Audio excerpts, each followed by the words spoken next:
Right now, I am so excited to introduce you to the incredible Kate Broddick. Kate is the team leader of the Kate Broddick team and the #1 real estate agent and team in Brantford for the past 7 years, and Kate has established a nationally renowned reputation as top seller through innovation, consistent service, and genuine desire to grow the influence of her team in a competitive marketplace. Kate is all about growth through empowerment, hard work, and creativity. Welcome, Kate.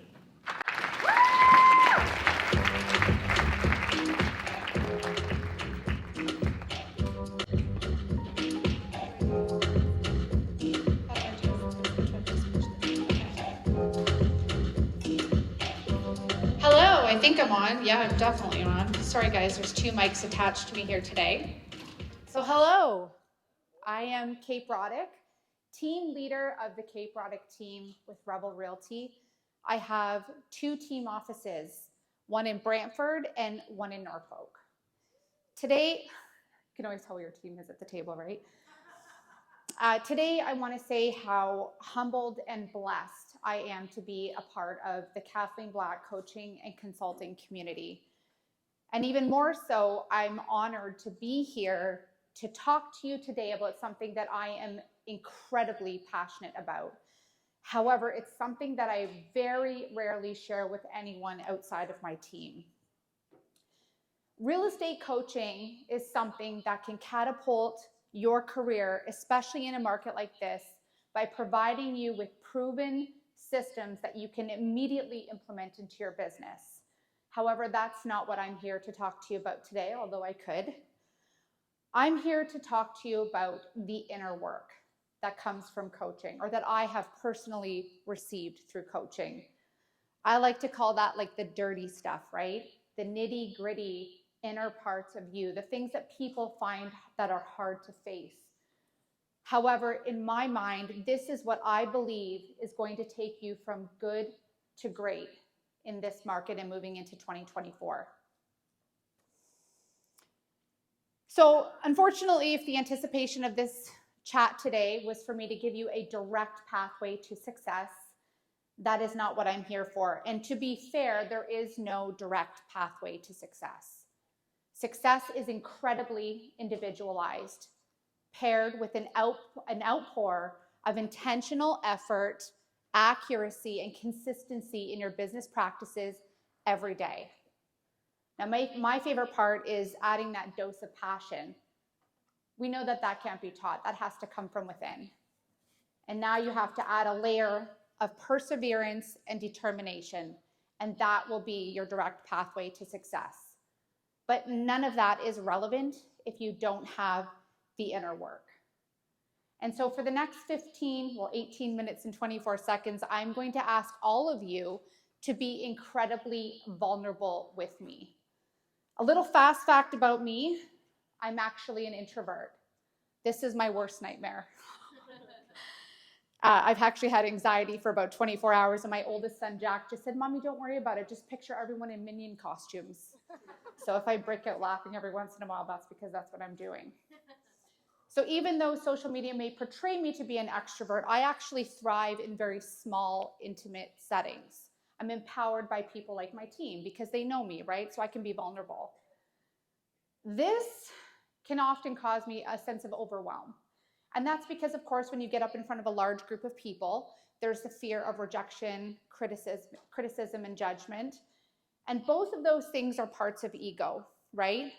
If you feel empowered, that's a part of ego. If you feel judged or criticized, that is also part of ego. And so what I'm going to ask you to do is self-reflect as we go from ego to evolution, and that's what's going to catapult you into your 2024 business. Drop the ego. How many people have heard this phrase? Oh, come on. Shed the ego, leave the ego at the door, right? That's a catchphrase we've all heard. What does this mean to you? I'm going to pick on a few people because I've asked you to be vulnerable with me, and I'm not going to stand here on stage while you all stare and don't answer. Kathleen, what does drop the ego mean to you?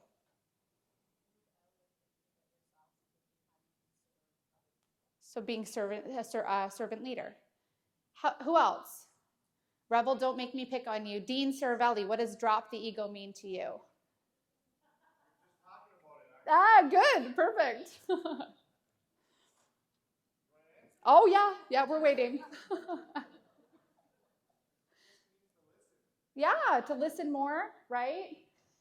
Now, before we can ask ourselves, should we drop the ego? I think it's really important for us to say, what does ego mean, right? By definition, it's a person's sense of self-esteem or self-importance.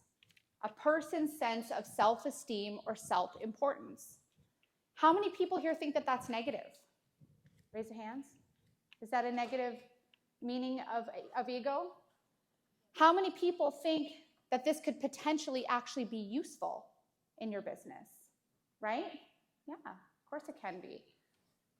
Ego plays a role in either positively or negatively affecting how you view yourself and the actions that you take both personally or professionally. It's what drives our actions.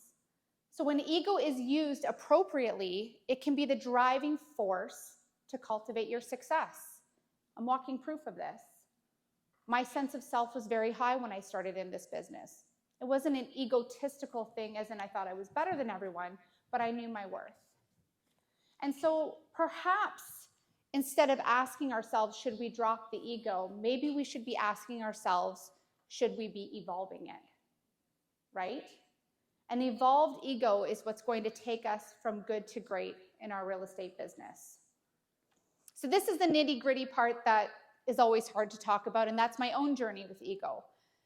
I would say that my career for the last decade plus has been unorthodox, to say the least. When I was newly licensed, I moved to a new city. I knew nobody. I had no relationships. I had no connections, nothing. I was GPSing my way out of my driveway. I literally had no idea where I was going at any point given in the day. But that positive sense of ego is actually what drove my business. And in 3 short years, I became the #1 realtor in Brantford in both transactions and sales. I would then cultivate a team that would rise with me and they would become the #1 team, and we would open 2 team offices together. That is a lot packed into 10 years. It's a lot to be unpacked. And most people don't realize that also in those 10 years, I was raising a family. I was either birthing, breastfeeding, or raising toddlers. And now I have 3 beautiful boys who are 10, 6, and 4. That's a lot to happen in 10 years, right? So when I talk about my journey with ego, I actually talk more about how my life was incredibly unbalanced. There was this perception that I had it all together. Smoke and mirrors, I absolutely did not. No mother of 3 boys who is pregnant, breastfeeding, and doing 175 to 200 transactions in a year could possibly have it all together. And that's where I'm coming from today, is that all of us at one point or another have suffered from the negative parts of ego. And it's not about dropping the ego, it's about recognizing those parts within us that are actually hindering our growth.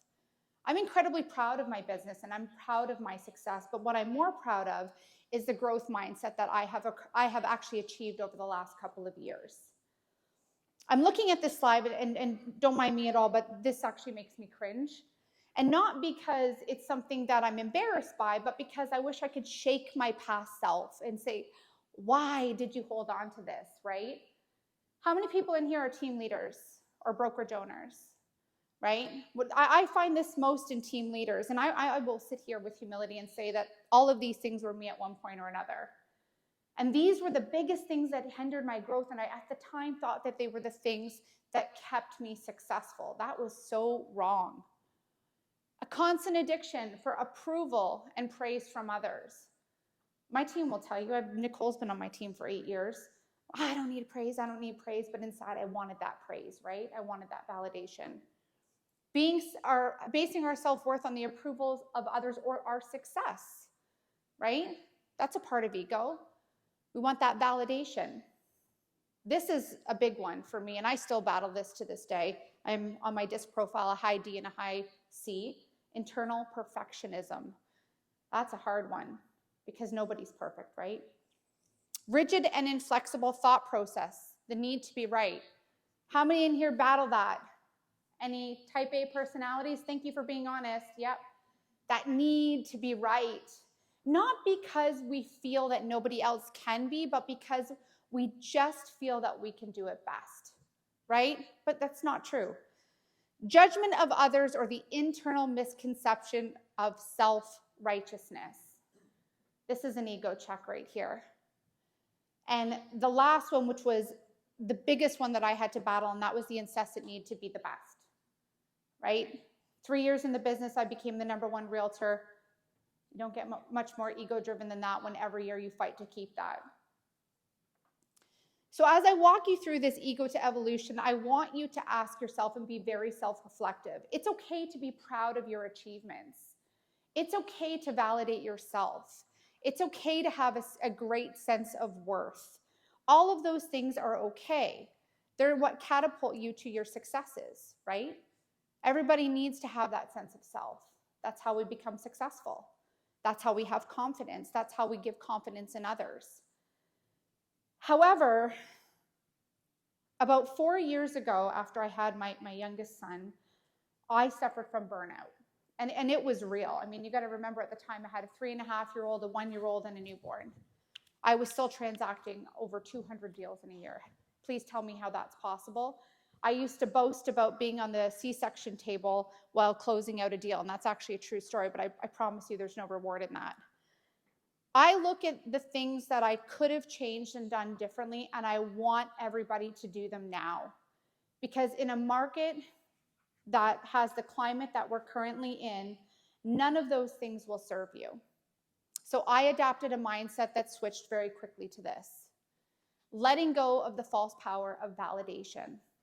The only person that needs to validate you is you. You just need to know who you are, have the confidence to move forward, and know that you're a good person and you're doing a good job. Affording myself time to work on me. Realtors are the best for letting self-care go. How many burnt out realtors do you talk to in a day? Grumpy, miserable, oh my God, the market sucks. Oh my God, my clients are driving me crazy. So that's what we hear on a daily basis, right? You need to afford yourself that time for self-care. Mine was fitness. I got back into the fitness game after I had my 3rd child, and that really helped me on my mindset. Leveraging the law of attraction. How many nerdy book readers are in the crowd? I would strongly suggest you take up, if you do like these self-help books or law of attraction books, The Power of Now by Eckhart Tolle. The Universe Has My Back is probably my favorite one by Gabrielle Bernstein. And then Think and Grow Rich by Napoleon Hill. Those are great reads for this. One of my personal favorites, Using Irritation as a Mirror for Myself to Look Inward. This is a big one. How many people get irritated? How many people are irritated by me on screen like, oh, she's driving me crazy? Look inward. I'm like, Nicole. Look inward. Why is that person driving you crazy? A little bit of projection, maybe. Maybe you're seeing something in them that you see in yourself, right? That's a big one. Focusing on inner currency. There's nothing in this life that will match the fulfillment in your internal bank account. Nothing. And that is the biggest thing that I could take away from the growth mindset that I've experienced through coaching over the last couple of years with Marissa, who introduced me. Being vulnerable. That's a hard one, right? Being vulnerable oftentimes can have a misconception of being weak. It's not. It's sharing your story. It's sharing your confidence. It's sharing your power, right? Vulnerability is a superpower. Learning to gain support from others. How many parents are in the room? Right? Yeah. Last year at the summit, Kathleen and I had a talk, and we talked about the support that we need in both our personal and our professional careers. And then understanding that others' genius is an asset. And if you're part of the KBCC community, you will learn that talking about your genius, talking about your team's genius, and leveraging that will ultimately catapult you to growth. So, I mean, at the end of the day, when we asked the question, drop the ego, I think we needed to understand on what we needed to drop. Drop the things that no longer serve us. Drop the bullshit, right? The things that hold us back, the weight of the world. If you're going to build a foundation, build it around you, not on top of you. That's too heavy to carry. And so as I move from ego to evolution, I wanted to talk a little bit on how this process got started, and it really did start with the coaching. And everyone thinks of coaching. How many people are or have a coach, have been through coaching? A lot of people think of, give me the systems, give me the buyer packages, give me the seller packages, right? Make the numbers work, make the math, right? How am I going to sell houses? How am I going to transact? All of those things are great. But that's not what I got out of coaching. I mean, I'm getting it out of it now, but Marissa and I have heavily focused on 10 years of unpacking some garbage, let me tell you. And that's because I had to do the inner work. I had to do the inner work to be the leader that I wanted to be in order to achieve the very clear vision that I had. And that was to build a foundation of positive culture, camaraderie, and education for my team. And I couldn't do that with all of that ego-driven nonsense that I had been carrying around for almost a decade. And so you may ask, why would I want to join coaching if I was at the peak of my transactional career when I joined? Because I was selling more houses than I ever had, but I was also carrying more weight than I ever did, right? And so when you're thinking about coaching, I want you to have an open mind here, because everybody needs somebody. Leaders require external guidance, guys, right? And I can tell you from years of leading my team and being utterly exhausted because I didn't feel like I had anybody to go to, and I didn't want to burden my team members. That's not for them, right? I'm supposed to be the leader. I'm supposed to be the one who's leading and giving the advice and being the shoulder to lean on and navigating through markets. That's my job. Well, that's utter BS. It's all of our job, right? Everybody needs somebody. I needed somebody to go to. I needed someone to mentor me. I needed someone to look at my business model under a microscope and tell me where the gaps were, including within my own ego. It also gives you the tools and resources, as I said, to examine that ego.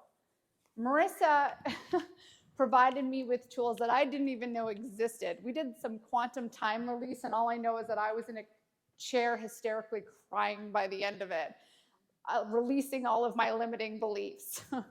Maybe that's a little bit too much for you now. I don't want to scare you off, of coaching, but it's a trip, let me tell you. Point out the genius in ourselves and in our team. That's a big one, right? Every leader thinks that they need to have all the genius. That's absolutely not true. I have 5 of the most well-equipped real estate staff that's in the business, and I will stand by that every day.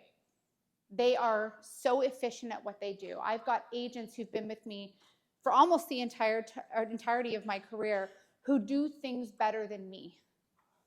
They're amazing. And you know what? Highlighting that and giving them responsibilities within your team so that they feel like they are a part of something. And they should be, because they're a part of your team, right? And then providing proven systems as a roadmap to guide to specific tasks to each business department. So coaching often has that connotation that it's a guide to success. And I wasn't here to give you that today. And coaching isn't going to give that to you either. We can lead a horse to water, but we can't make it to drink. We can give you all the systems in the world. If you don't implement them, it's not going to happen. But if your mindset and the inner work isn't there, especially in this market right now, you will not get the success that you are capable of getting or capable of achieving. So going back to the question, should we drop the ego? I don't think so. I think we just need to harness it because it's a true human experience. Ego is a part of being human. It's a part of our everyday life. But it's the parts of ego we don't want to suppress so that we can use it in a positive way to influence, support, and empower those around us and ourselves.